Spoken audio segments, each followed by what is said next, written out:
Y hoy se conoció una nueva medida de la Unión Europea contra el régimen de Nicolás Maduro. El bloque amplió sus medidas sancionatorias contra 11 funcionarios de la administración oficialista venezolana, a quienes señala de ser responsables de la realización de la cuestionada elección presidencial del pasado 20 de mayo y por considerar que han violado derechos humanos y socavado la democracia y el Estado de Derecho.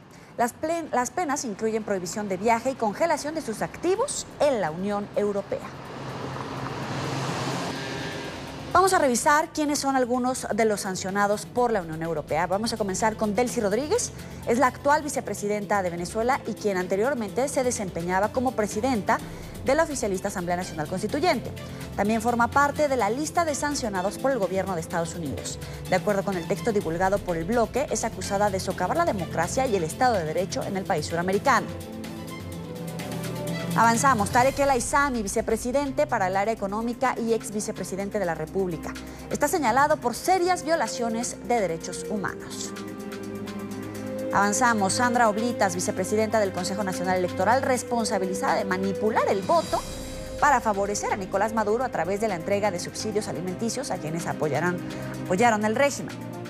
Jesús Rafael Suárez, comandante general del Ejército Bolivariano, acusado de uso excesivo de la fuerza contra la población durante manifestaciones. Elías Jagua, ministro del Poder Popular para la Educación, responsabilizado de socavar la democracia y el Estado de Derecho en Venezuela. Ahora, el gobierno de Venezuela se pronunció en rechazo a estas nuevas sanciones de la Unión Europea. En un comunicado, el régimen de Nicolás Maduro aseguró que el bloque se inmiscuye en asuntos internos y está atentando contra el proceso de diálogo en el país.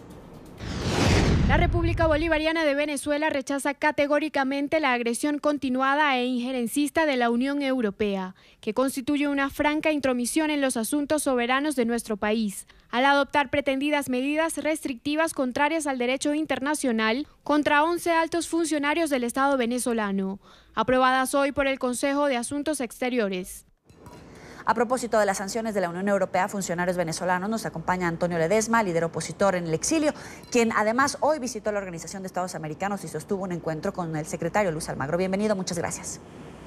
Buenas tardes, Joey. Un saludo a toda la audiencia, Colombia, en Caribe, en América Latina, en el mundo entero, porque esta señal así en el mundo entero. Antonio, ¿nos podría compartir los alcances de esta reunión, de la información que le entregó al secretario general de la OEA? Todo para apoyar el informe que acaba de concluir el secretario general Almagro. Para los venezolanos es un aporte esencial en la lucha por la liberación de nuestro país. Y al lado de este informe muy bien articulado, porque es el resultado de un esfuerzo muy técnico, muy científico, con muchos argumentos jurídicos, con muchos testimonios de viva voz de las víctimas de tortura, de los familiares de las víctimas de crímenes seriales. Está también ahora el informe del Alto Comisionado de Derechos Humanos de la Organización de Naciones Unidas, que en unas 61 páginas recoge todo el conjunto de violaciones, de crímenes y asesinatos a más de 513 personas, entre ellos más de 20 menores de edad, en las redadas policiales ejecutadas por el régimen, cómo se ha agravado incremento de más del 60% de la mortalidad materna y más de un 30% de la mortalidad infantil. O sea, es el problema del hambre, es el problema de la crisis de medicina, al lado de la violación, como usted lo venía diciendo, al señalar nombre por nombre a los que han sido sancionados al día de hoy por la Unión Europea. Son funcionarios que son responsables de violaciones de derechos humanos, para no decir, en el caso de Maduro, de crímenes de lesa humanidad. Ahora, la información contenida en este informe pues también es un paso para fortalecer la denuncia ante la Corte Penal Internacional, no solamente contra Nicolás Maduro, sino contra funcionarios del régimen venezolano. En este sentido, ¿qué tanta información le pudo entregar y qué tanto avance hay en este momento? El trabajo fundamental en esta etapa que nos corresponde a nosotros es buscar más apoyo de los gobiernos democráticos del mundo para que respalden el informe que ya ha sido consignado en la Corte Penal Internacional. Que el señor Almagro, como secretario general de la OEA, sienta que tiene el auspicio de presidentes de gobiernos democráticos, como en el caso, por ejemplo, como ya lo ha anunciado claramente el nuevo presidente de Colombia, Iván Duque, más otros altos dignatarios que tienen a bien respaldar este informe porque saben que es una manera de enfrentar un régimen delincuencial que ha atracado, que ha asaltado el poder en Venezuela, que cometió un fraude el pasado 20 de mayo, que le permite a Maduro usurpar la presidencia de la República, porque él ejerce ilegítimamente la presidencia de la República, además de todos estos capítulos llenos de sangre, porque lo que se ha escrito, tanto en el informe del señor Almagro como en el informe del Alto Comisionado de la ONU para Derechos Humanos, tiene que ver con los asesinatos viles que fueron perpetrados, como lo hacen ahora en Nicaragua, porque son el mismo método, porque son funcionarios que forman parte del mismo club que pretenden mantenerse en el poder a fuerza de atropellar los derechos humanos de la gente que disiente de su manera de proceder. Ahora, hoy la Unión Europea dio a conocer una serie de nuevas sanciones. ¿Cómo las califica y entonces qué más sigue? Siguen más sanciones. Puede usted tener la absoluta seguridad que viene una profundización de las sanciones selectivas para poner en evidencia que la comunidad internacional está también acusando hartazgo, como lo sentimos los venezolanos, de la indolencia, de la perversidad, porque así es lo que me dicen a mí los presidentes con los que he podido hablar, que se ponen las manos en la cabeza preguntándose, como me lo decía el presidente Piñera en Chile, hasta dónde puede llegar la perversidad de una persona que por detentar el poder no repara en el daño que se le comete a una población, porque no es el problema a 1, a 3 o a 4, es a millones de venezolanos que están siendo martirizados.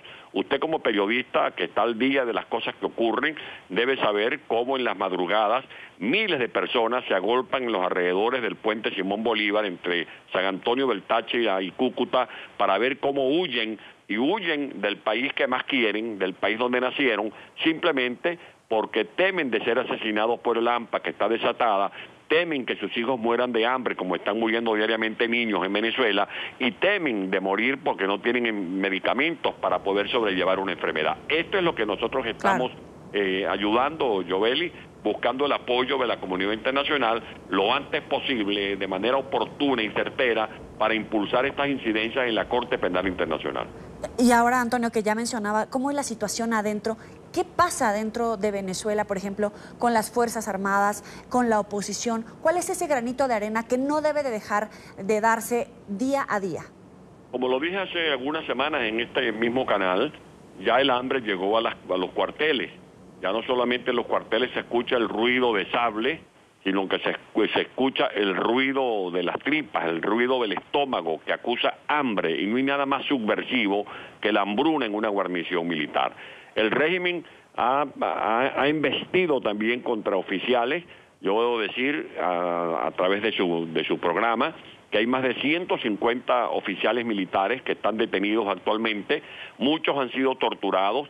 La información que han dado familiares de esos militares es que los han torturado, por ejemplo, para obligarlos a que digan que María Corina Machado está involucrada en un plan conspirativo contra el gobierno. Diariamente se realizan protestas. Hay un promedio de unas 800, 900 protestas en 15 días en Venezuela. Hoy hubo protestas de enfermeras y médicos y usuarios en los hospitales, y cuando no es en los hospitales es en los barrios donde no hay agua, porque más del 60% de la población no tiene acceso a servicios de agua potable.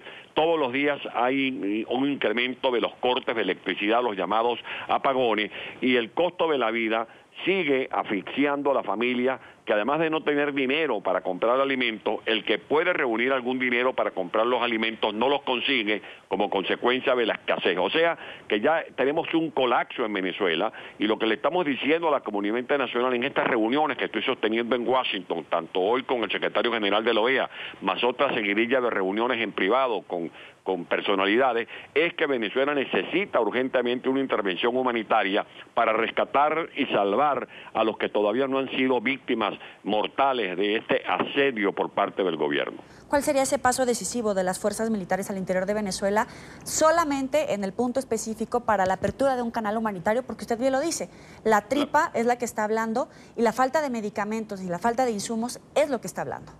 Yo vuelvo a hacerle un llamado a través de TN24 a los oficiales venezolanos que se vean en el espejo y se pregunten hasta cuándo van a seguir alcahueteando a una dictadura que está oprimiendo al pueblo que ellos están obligados a defender.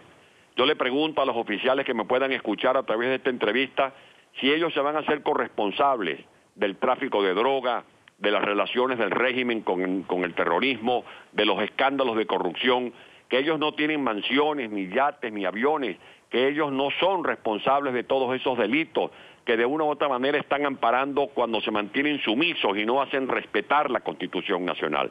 Yo no les pido que se pongan del lado de la oposición. Yo les pido simplemente como oficiales de la República que se pongan al lado de la Constitución Nacional que tienen que hacer respetar para que resplandezca de nuevo el Estado de Derecho y puedan rehacerse las instituciones que han sido demolidas por esta dictadura. Te agradezco, Antonio Ledesma, líder opositor en el exilio, por estar con nosotros aquí en la tarde de NTN 24. Muy buenas tardes, muchas gracias por la oportunidad.